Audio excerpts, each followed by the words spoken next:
You said in the 20s you proclaimed art is... It isn't, is it?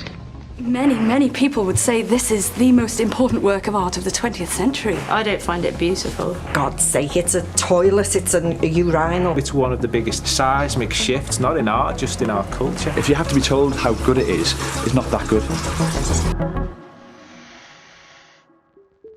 What is art? Is a question that baffled many great minds, but none more than the French painter by the name of Marcel Duchamp. In 1917, he did something so radical that it changed the art world forever. Duchamp decided to put a urinal at the inaugural exhibition of the Society of Independent Artists in New York. The rules of the exhibition were simple: pay a $5 fee and your work will be shown, no questions asked.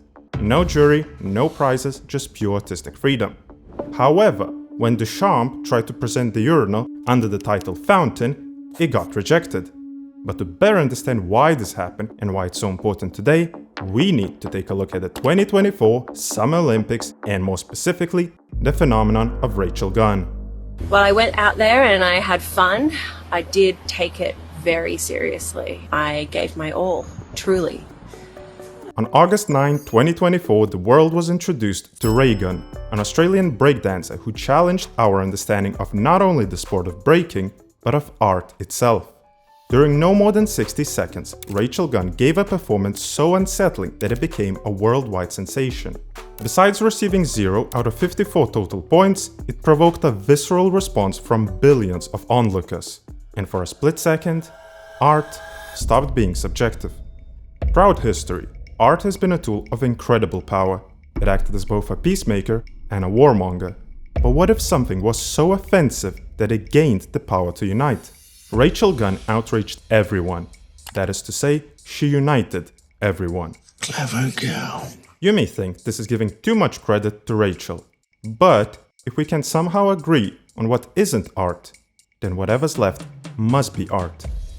Still, the reaction from the audience is just as important, if not more, to the significance of the event. Other performers also played a role, as they showed just how bad Ray Gunn's attempt at breaking was. Rachel presented something as art. The jury and onlookers said no, thank you. But what happens when the artist doesn't even pretend to be artistic? Which brings us back to Marcel Duchamp. Do you think the public can be shocked anymore by anything it sees? Finish. That's over.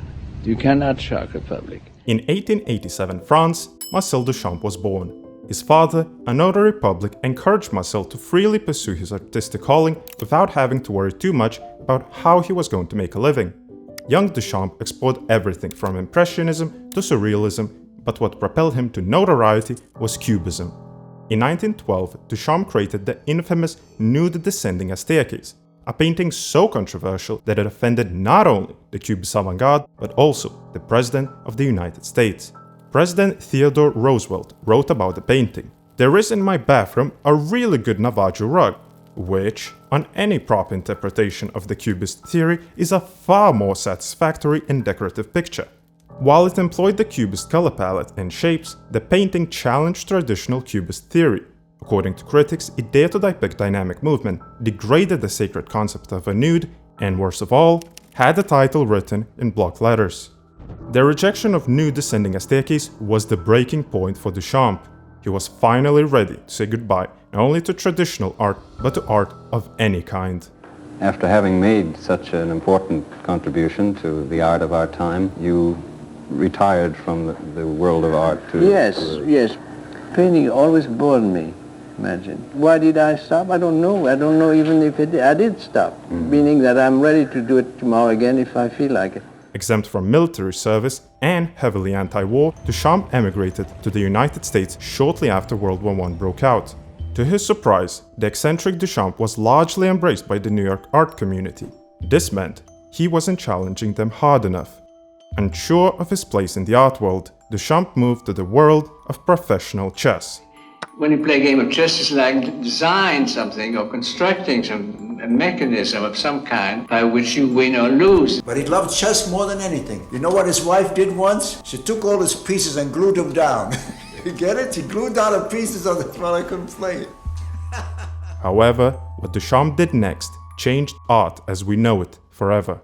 No longer interested in traditional art, Duchamp came up with the concept of a ready-made. My idea was to choose an object that wouldn't attract me either by its beauty or by its ugliness, to find a point of indifference. His first ever ready-made was a bicycle wheel mounted on a wooden stool. Aesthetically, the wheel and other ready-mades should provoke no visual satisfaction. Their value should lie exclusively at the conceptual level. However, Duchamp was quick to point out that this is much harder than it seems. Of course, you might say I'd find any number of those, but at the same time, it's not so much. After a while, when you look at something, it becomes very interesting. You can even like it. And the minute I liked it, I would discard it.